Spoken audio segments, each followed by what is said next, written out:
Quadratic equation, ये कल हमने पढ़ा था। क्वाड्रेटिक इक्वेशन क्या होती है? Second degree equation. Second degree equation जिसमें हाईएस्ट एक्सपोनेंट 2 होता है, उसे हम सेकेंड डिग्री इक्वेशन कहते हैं। एक्सरसाइज नंबर बेटा 1.1 है, कल मैंने सेंड किया था ग्रुप में। तो उसकी जो स्टैंडर्ड फॉर्म है वो ये है हमारे पास, a x square plus b x plus c equal to 0। और कल हमने एक और बात की थी, प्योर क्वाड्रेटिक, जिसमें एक्स नहीं होगा, सिर्फ एक्स स्केयर होगा या कांस्टेंट होगा बस। तो एक्स वाली टर्म जो है वो कौन सी है? वो ये बी एक्स वाली है। तो ये अगर यहां से खत्म हो जाए तो ये प्योर क्वाड्रेटिक बन जाती है। अब मजीद उससे आगे अगर हम चलें तो क्वाड्रेटिक इक्वेशन का यहाँ पर पर्पस क्या है, मकसद क्या है? ठीक है, तो जो लीनियर इक्वेशन होती है, फर्ज कर लें यहीं से बी एक्स प्लस सी, जिसमें एक स्केयर नहीं है, तो यहां से अगर हम इसका ग्राफ ड्रा करें तो ये स्ट्रेट लाइन बनाता है और एक्स की एक वैल्यू मिलती है,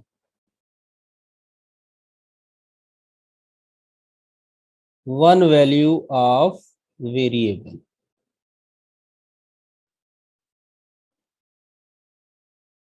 जबकि जो क्वाड्रेटिक इक्वेशन है, इसमें कंडीशन होती है ए नॉट इक्वल टू 0, वो कल हमने कंफर्म कर दिया था। तो इसका जो ग्राफ है वो पैराबोला बनता है। इसका जो एक्सप्रेशन होता है ना, ये वाला, इसको अगर हम दूसरे वेरिएबल वाई के बराबर रखें तो उसकी बात हो रही है।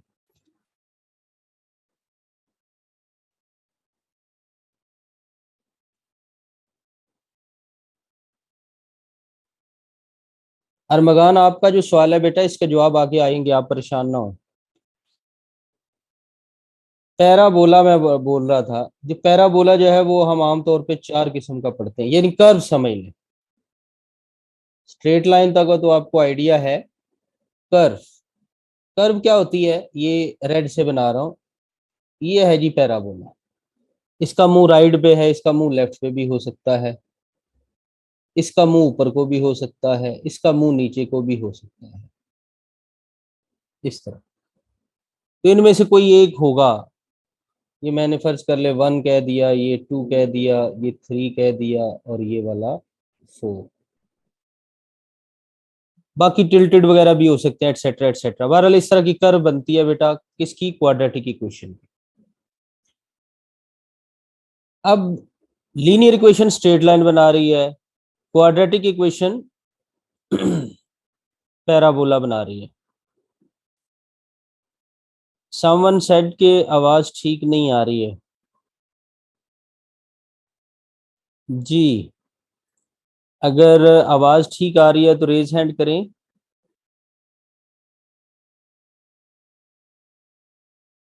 ओके, ठीक है बेटा, आपका कोई नेट का इशू हो सकता है, थोड़ी देर के लिए उसको देखें। अगर फिर भी मामला जो है वो सेट नहीं होता तो एक दफ़ा कनेक्ट डिस्कनेक्ट करें तो मेरे ख्याल में वो हो जाएगा। एनी हाउ, थैंक यू जी जिनने फीडबैक दिया। तो अब ये है जी क्वाड्रेटिक इक्वेशन। इससे ये जो कर्व बनती है, ये पता है क्यों बनती है? क्योंकि ये हमें दो वैल्यू दे रहा होता है एक्स की। Variable has to values. जो एक्स है इसका वेरिएबल, उसकी दो वैल्यूज हैं, टू वैल्यूज। ये जो वेरिएबल की दो वैल्यूज हैं, ये क्या मैं बात कर रहा हूं, यूं समझे, अगर हम इसको सॉल्व करें, अगर हम देखें इसको कौन सी दो वैल्यू सेटिस्फाई करती है, इसीलिए इसे सेकंड डिग्री इक्वेशन भी कहते हैं, क्योंकि इसकी दो वैल्यूज इसको सेटिस्फाई करती हैं, दो वैल्यूज इससे निकलती हैं। वो जो निकलने की मैंने बात की, यानी अगर हम इसको सॉल्व करें, सॉल्व का मतलब क्या होता है, और याद रखें सॉल्व आपको हमेशा किसी इक्वेशन के साथ मिलेगा। To find the value of involved variable, to find the value of involved variable. उसे हम कहते हैं सॉल्व करना। तो क्वाड्रेटिक इक्वेशन है, तो क्वाड्रेटिक इक्वेशन को सॉल्व करने के बेटा होते हैं 3 मेथड्स। क्वाड्रेटिक इक्वेशन को सॉल्व करने के 3 मेथड है। पहला मेथड है फैक्टराइजेशन, जो कि क्वेश्चन नंबर 2 में देखो लिखा हुआ है, आपने 9th में चैप्टर 5 में पढ़ा है फैक्टराइजेशन। उसके बाद दूसरा मेथड है कंप्लीटिंग स्क्वायर।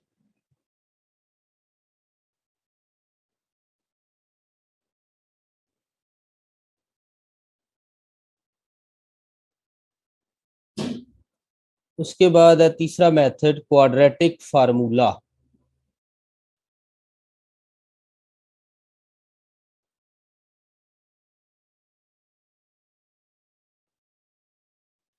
ये 3 मेथड हैं जो आप क्वाड्रेटिक इक्वेशन को सॉल्व करने के लिए इस्तेमाल करते हैं। सॉल्व का मतलब एक्स की वैल्यूज निकालना, और एक्स की वैल्यूज कितनी आती हैं? 2। वो एक्स की 2 वैल्यूज निकालने के लिए हम ये 3 मेथड इस्तेमाल करते हैं, जिसका पहला मेथड हम क्वेश्चन नंबर 2 में करेंगे बेटा, दूसरा मेथड हम क्वेश्चन नंबर 3 में करेंगे, और तीसरा मेथड नेक्स्ट एक्सरसाइज जो 1.2 है उसमें जाके किया जाएगा। नाउ सी कि ये फैक्टराइजेशन क्या है। अगर मैं आपको इसकी डेफिनेशन बताऊं और आसान सी एक बात बताने लगाऊं जो शायद आप में से कोई इससे पहले ना जानता हो, इवन 9th में आपने पूरा चैप्टर पढ़ा हुआ है, तो फैक्टराइजेशन क्या है?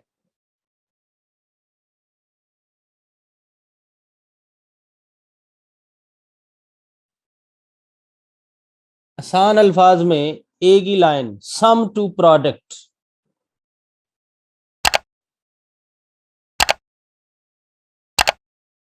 सम टू प्रोडक्ट, फैक्टराइजेशन यही है। और आपने, अगर आप में से किसी को याद हो 9th क्लास में जो पढ़ा था, उसमें अक्सर आप यही किया करते थे कि एक एक्सप्रेशन दिया हुआ है, उसमें प्लस है माइनस है दरमियान में लिखा हुआ, उनको उनकी मिड टर्म ब्रेक करना, उनमें से कुछ कॉमन लेना, और फिर एंड पे 2 फैक्टर आपस में मल्टीप्लाई हो रहे होते थे।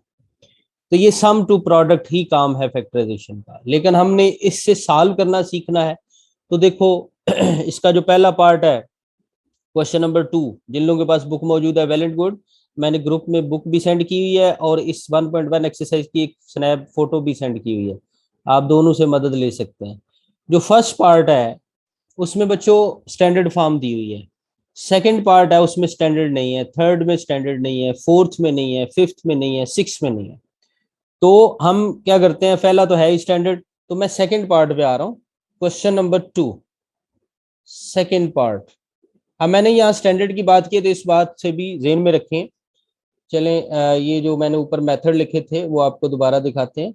ये जो 3 मेथड हैं, इनको सॉल्व करते, इनकी मदद से सॉल्व करते हुए जो सबसे जरूरी चीज है वो है जी कि स्टैंडर्ड फॉर्म होनी चाहिए।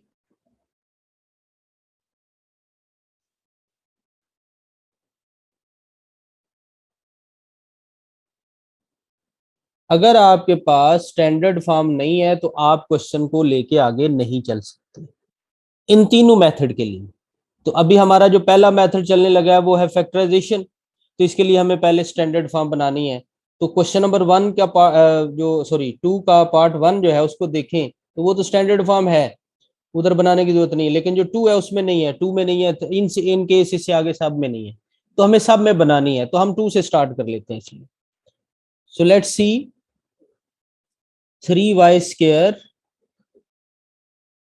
अगर किसी के पास कोई बुक्स वगैरह या कोई इस तरह की चीज मौजूद नहीं है तो नो प्रॉब्लम, आप यहाँ पे भी देखें सामने, फिर बाद में बात करें। ये है जी आपकी इक्वेशन दी हुई है, इक्वल नजर आ रहा है, कल मैंने बात की थी जिस स्टेटमेंट के अंदर, जिस अलजेब्रिक स्टेटमेंट में इक्वल आ जाए उसे हम इक्वेशन कहते हैं। इक्वल मौजूद है लेकिन स्टैंडर्ड नहीं है। अभी ऊपर जो लिखा था a x square plus b x plus c equal to 0, तो ये उस तरह की शक्ल बनानी है। देखिए कैसे, जो राइट साइड पे ब्रैकेट है मल्टीप्लाई कर दो, this will become y square minus 5y। अब इन सबको उठा के लेफ्ट पे ले आओ, तो ये बना 3y square minus y square plus 5y equal to 0। अब 2y स्क्वायर नजर आ रहे हैं हमें, तो क्या करना है हमने कि इनको आपस में इकट्ठा कर लेते हैं, तो ये बन जाएगा ये दोनों 2y² यानी 3 - 1 समझे, यहाँ 1 होता है, और उसके बाद आ गया +5y equal to 0। Now this is standard form. अब इसमें सी की शक्ल नहीं है, यानी अगर इसी शक्ल की मैं स्टैंडर्ड फॉर्म लिखूं तो वो कुछ यूं बननी है, ay² +by +c equal to 0। तो बेटा अगर ऊपर इसको ब्लू वाले से कंपेयर करें तो क्या आ रहा है, a की जगह 2 आ रहा है, y² की जगह y² ही है, और b की जगह 5 आ रहा है, y की जगह y है, c की जगह कुछ नहीं है, यानी दूसरे लफ्जों में 0 है, 0 हो सकता है, c 0 हो सकता है स्टैंडर्ड फॉर्म के लिए। अब हमें फैक्टराइजेशन से सॉल्व करना है। अगर हम फैक्टराइजेशन से सॉल्व करें तो मैंने क्या बताया, दोबारा देख लीजिए, सम टू प्रोडक्ट, फैक्टराइजेशन है सम टू प्रोडक्ट। कोई स्टूडेंट पूछ रहा है जी कौन सा क्वेश्चन है, बेटा सामने लिखा हुआ है क्वेश्चन नंबर 2 पार्ट 2 एक्सरसाइज 1.1 चल रही है हमारे जी। तो सम टू प्रोडक्ट हमने करना है, तो हमारे पास इस वक्त ये जो आखिरी स्टेप है जिसमें ग्रीन से कुछ लिखा हुआ है, ये क्या है, सम 2y² का और 5y का, हमें इससे प्रोडक्ट बनाना है। इट इज नॉट नेसेसरी कि आप किस मेथड से बनाते हैं वो सही होना चाहिए। आपने 9th में 4-5 मेथड पढ़े थे सम से प्रोडक्ट के, हमारा ज्यादातर यहाँ पर मिड टर्म ब्रेक वाला मेथड होता है। तो लेकिन कुछ सवाल ऐसे हैं जिसमें मिड टर्म ब्रेक नहीं होता, जैसे अभी ये वाला है। क्या मतलब, अब अगर सिंपल इसमें से y कॉमन ले लो, यहां से y कॉमन ले लीजिए, तो क्या आएगा, 2y² है, 2y है तो 1y रह जाएगा, +5y है तो उसमें y बाहर चला गया तो +5 रह जाएगा। ये हमने कॉमन ले लिया, उम्मीद है आपको पता होगा कॉमन कैसे लेते हैं। अच्छा अब यहां पर देखो गौर से, तो ये सम से प्रोडक्ट बन चुका है। ये देखिए, ये एक फैक्टर और ये y दूसरा फैक्टर, ये दोनों आपस में देखें ब्रैकेट लगी हुई है, मल्टीप्लाई हो रहे हैं, और अगर ये मल्टीप्लाई हो रहे हैं तो क्या है, ये सम से प्रोडक्ट बन चुका है।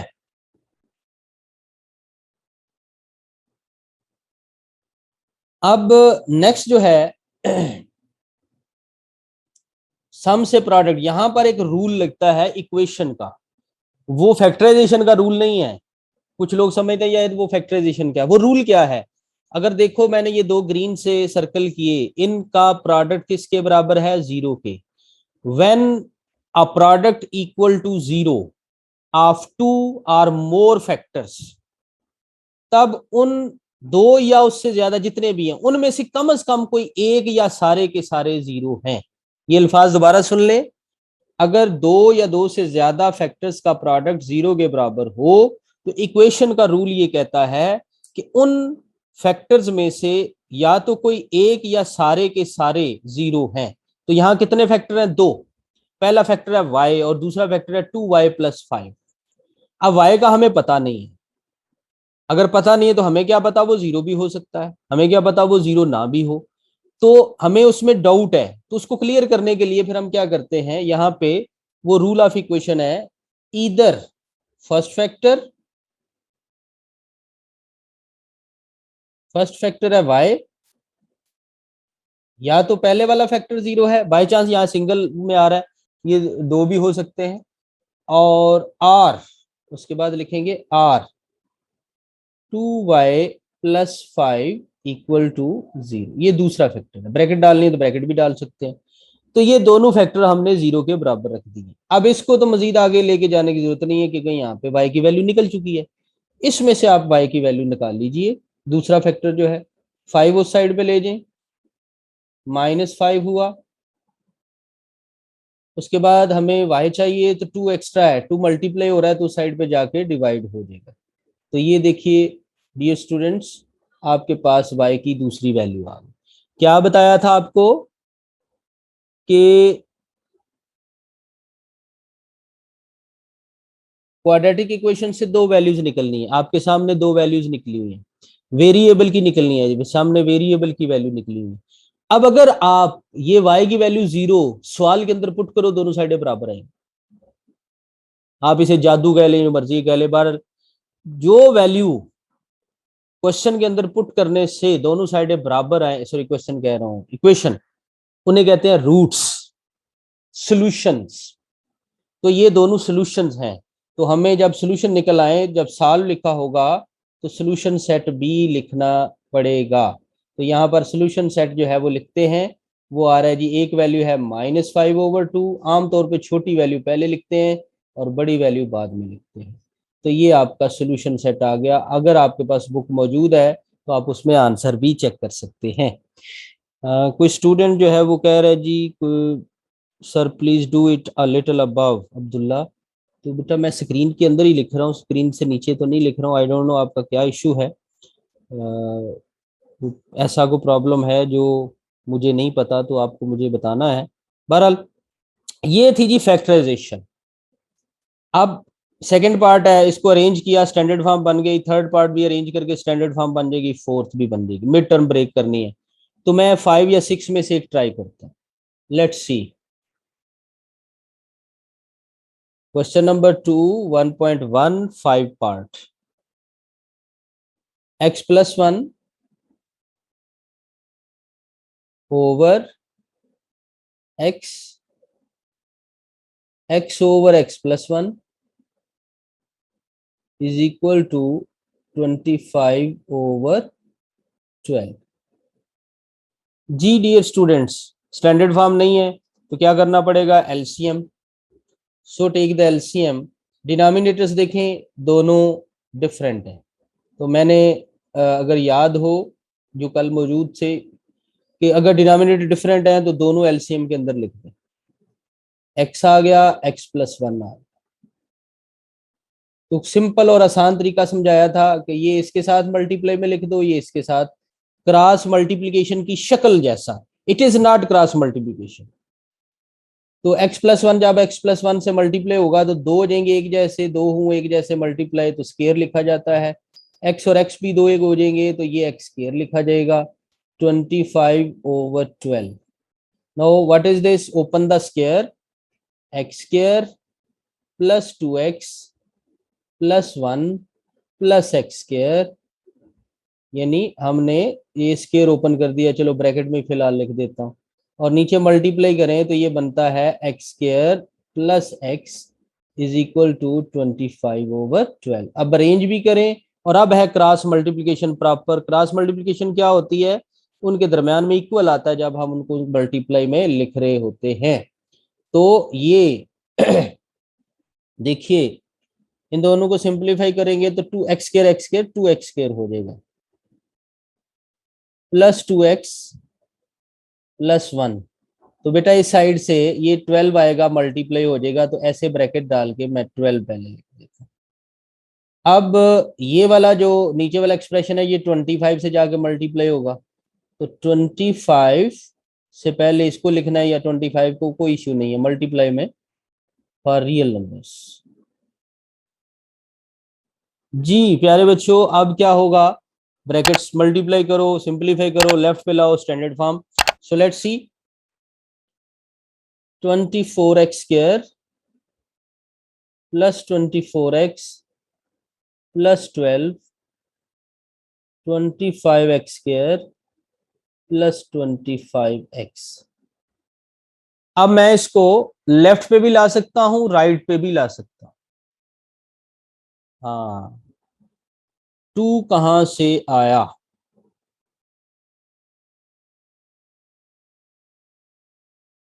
एक्स स्क्वायर और एक्स स्क्वायर ऐड करो तो क्या बनता है, 2x²। जी, तो हम ऐसा करते हैं, राइट पे ले जाते हैं। ये चीज भी सीखते हैं। कुछ लोग समझते हैं सिर्फ लेफ्ट पे ही ला सकते हैं। मैंने लेफ्ट पे देखो 0 लिख दिया, यानी लेफ्ट वाली सारी टर्म उठा के मैं राइट पे लेके जा रहा हूँ, ये सारी टर्म। तो पहले तो मैं लिखता हूँ 25x² प्लस 25x।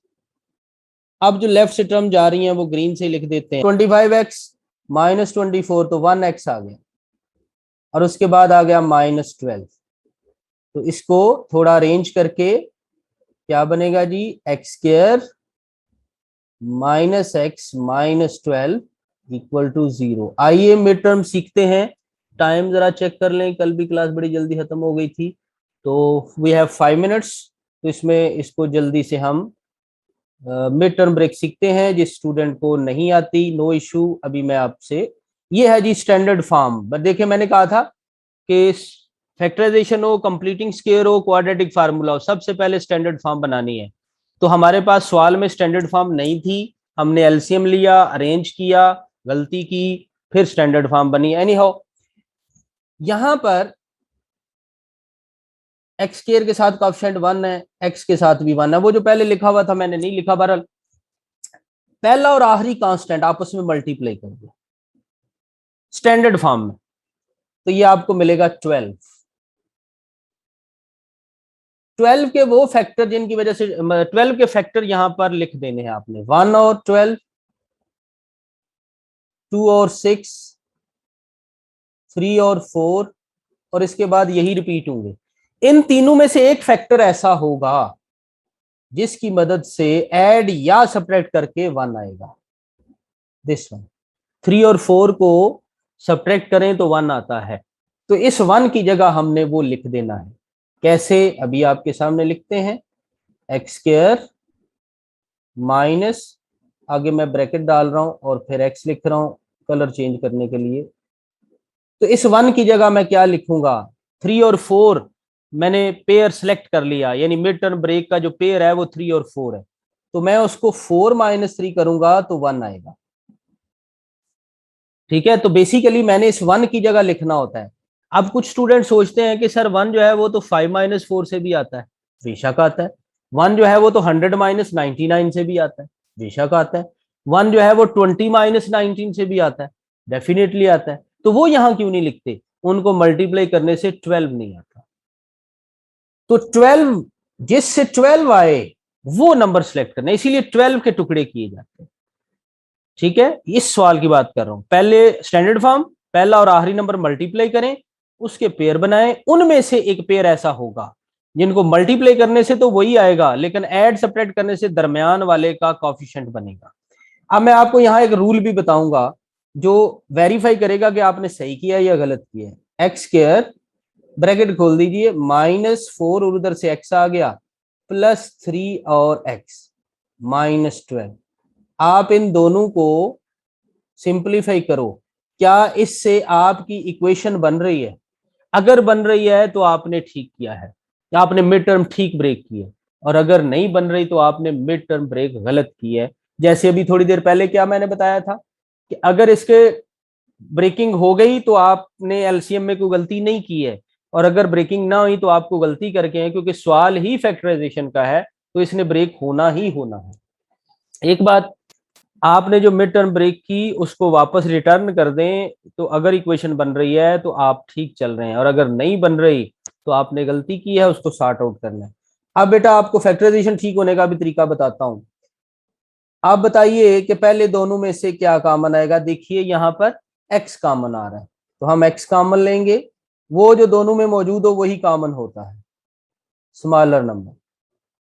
और उससे अगले दोनों में देखिए ये 3x-12, तो यहां पर हमें कॉमन मिल रहा है 3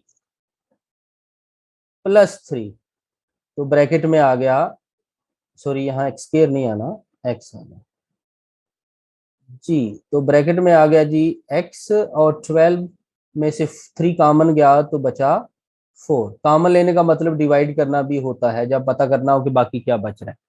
एक बात हो गई। अच्छा देखो, क्या यहाँ कॉमन लेने के बाद ब्रैकेट्स के अंदर जो लिखे हुए फैक्टर हैं वो एक जैसे आ गए हैं? अगर वो एक जैसे आए हैं तो आपने फैक्टराइजेशन ठीक कर ली। अगर वो एक जैसे नहीं आए तो फैक्टराइजेशन गलत हो गई। क्या गलती की, वो कॉमन लेने में भी हो सकती है, ब्रेकिंग में भी हो सकती है। मैं दोबारा बता रहा हूं जी, ये जो ब्रेक किया था उससे पिछला स्टेप बन रहा है तो आप ठीक चल रहे हैं, और अगर नहीं बन रहा तो आप गलत चल रहे हैं। कॉमन लेने के बाद अगर ब्रैकेट्स के अंदर लिखे हुए फैक्टर सेम है तो आप ठीक चल रहे हैं, और अगर एक जैसे नहीं आते तो आपने गलत किया है। एक बात ये याद रखनी है, इसको जबरदस्ती नहीं बनाना। कभी कभी माइनस आ रहा होता है और आपको प्लस चाहिए होता है, तो जबरदस्ती बना के लिख जाते हैं, तो वो अगर पकड़ा जाए तो डेफिनेटली गलत होगा जी। हाँ जी, तो बेसिकली यहाँ पर 4 टर्म थी, हमने कॉमन लिया तो 2 टर्म रह गई, एक टर्म ये वाली है और एक ये है, इनमें से फिर कॉमन लेते हैं। उस कॉमन लेने की बजाय हम आपको एक शॉर्टकट सिखा देते हैं कि दोनों में से एक जैसा कौन सा है, x-4 वो लिख दें, और जो बाकी बच गया वो है जी, एक x है और एक +3 है। तो इस तरह से अब देखिए, क्या ये उसी सवाल पहले जैसा हो गया? टाइम बिल्कुल खत्म हो गया है, बिल्कुल। तो अगर क्लास खत्म हो गई तो मैं इसको कंप्लीट करके सेंड कर दूंगा। दोनों को 0 के बराबर रख दीजिए,